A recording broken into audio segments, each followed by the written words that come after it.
Dobar dan, djeco. Gdje ste? Jel vi to kasnite na nastavu? Brzo, svi na svoja mjesta. Ja ne kasnim. Ja sam čekala tatu Marka. Tata Marko, požuri. Uvijek zbog tebe kasnimo. Gdje ste? Pa ne kasnimo zbog mene, nego možda malo kasnimo zbog mene, ali ja bi rađe tebe okrivio. Kasnimo zbog tebe, Lele.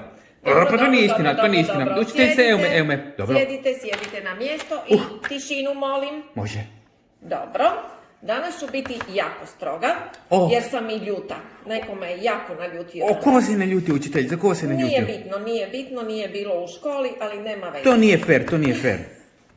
Ovako, malo ćemo danas u obojama. Ja jako volim boje, učiteljice, Ja baš ne volim boje.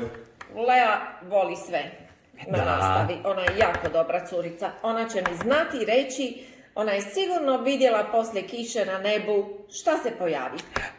Poslije kiše na nebu se pojavi jedna lijepa duga. Bravo, Lea. A reci mi, jesi primijetila koje boje vidiš na toj dugi? Sad nek to tata Marko odgovori kad se pravi tako pametan pa da vidimo, a ako on neće znati, ja ću reći. Ajde, tata Marko, koje boje ima duga? Pa, duga ima dugine boje, to je zajednica između dva različita, ima dva različita, dvije iste osobe, one imaju zajednicu, to je duga.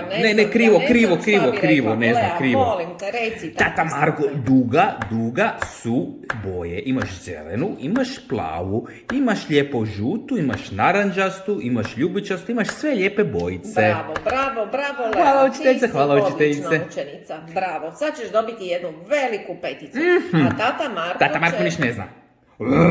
Tata Marko, dok učiteljica priča, tišina. Dobro. Tata Marko će dobiti domaću zadaću.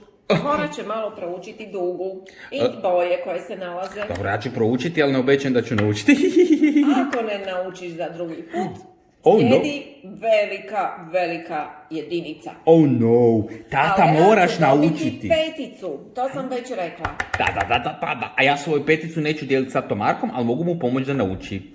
Odlično. Hvala, Lele, pomozi mi. Morate se pomagati, to je lijepo. Dobro, učiteljice. Hvala. Sad je gotov. Dobro, učiteljice, Idemo na veliki odmor. Bog, pa. Doviđenja, bog.